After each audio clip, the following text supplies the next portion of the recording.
యుద్ధం, యుద్ధం, యుద్ధం. ఈ గల్ఫ్ దేశాల్లో ఈ యుద్ధ వాతావరణంలో ఇక్కడ జరుగుతున్న కొన్ని సంఘటనలు, సిచ్యువేషన్ల గురించి మాట్లాడాలని వీడియో చేస్తున్నాను. విషయం ఏంటంటే, ఇంచుమించు యుద్ధం స్టార్ట్ అయ్యి దగ్గరికి నెల అవుతుంది.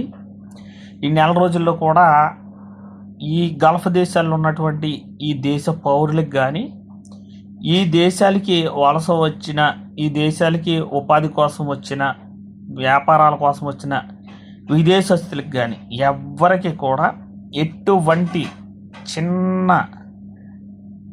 నష్టం కానీ, కష్టం కానీ, బాధ కానీ ఎవ్వరికి కలగకుండా ఈ ప్రభుత్వాలు చాలా చక్కగా ప్రతి రంగాన్ని కూడా నడిపిస్తూ ఉన్నాయి.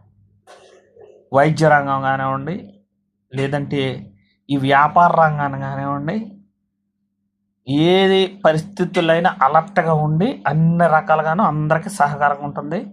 ప్రతి ఒక్కరు ఉద్యోగాలు సక్రమంగా చేసుకుంటున్నారు.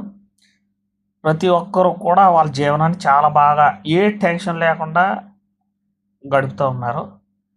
ఈ వ్యవస్థలు కూడా ఎప్పటికప్పుడు అలర్ట్గా ఉంటున్నాయి. కానీ చిన్న ప్రాబ్లం ఒకటే ఏంటంటే,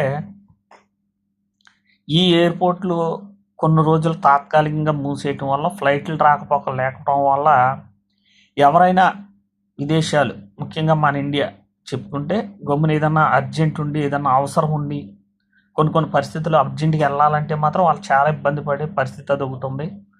అదేవిధంగా కొంతమంది ఇండియాకి వెళ్ళి మరి ఇంటికాడ పరిస్థితి బట్టి త్వరగా రావాలనుకున్న వాళ్ళకి కొంచెం ఇబ్బంది ఉంది తప్ప మిగతాదంతా బాగుంది.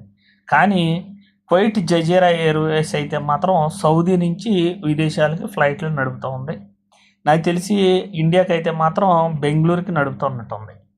అయితే దీనికి సంబంధించి కువైట్ నుంచి సౌదీకి బస్సులో అక్కడికి పంపించి అక్కడి నుంచి ఇండియాకి పంపుతూ ఉంది.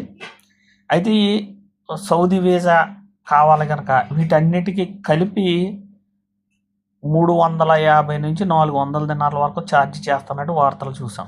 అయితే ఇది మన ఇండియా డబ్బులు ఇంచుమించు 1,20,000 దాకా అవుతూ ఉన్నాయి పరిస్థితులు. ఇది కొంచెం ఇబ్బందికరంగా ఉంది తప్ప నిత్యావసర వస్తువులు అయితే మాత్రం ₹1 కూడా పెరగలేదు. చాలామంది అంటున్నారు మనకి ఇక్కడికి ఎక్స్పోర్టు ఆగిపోయినాయి కదా, ఫ్లైట్లు లేవు కదా కొంచెం అంటున్నా కూడా ఎక్కడ ₹1 పెరగలేదు. అన్నీ సేమ్ రేట్లకి చాలా బాగా చేస్తాయి. ఎవరన్నా అలా పెంచినట్టు తెలిసినా ప్రభుత్వం వెంటనే రైడ్ చేసి ఆ షాపులన్నీ కూడా, ఆ బిజినెస్లన్నీ క్లోజ్ చేస్తుంది. అంత పర్ఫెక్ట్గా పనిచేస్తుంది ఈ గవర్నమెంట్. చాలా బాగా పనిచేస్తుంది. ఎవ్వరికి ఎటువంటి టెన్షన్ లేకుండా చాలా హ్యాపీగా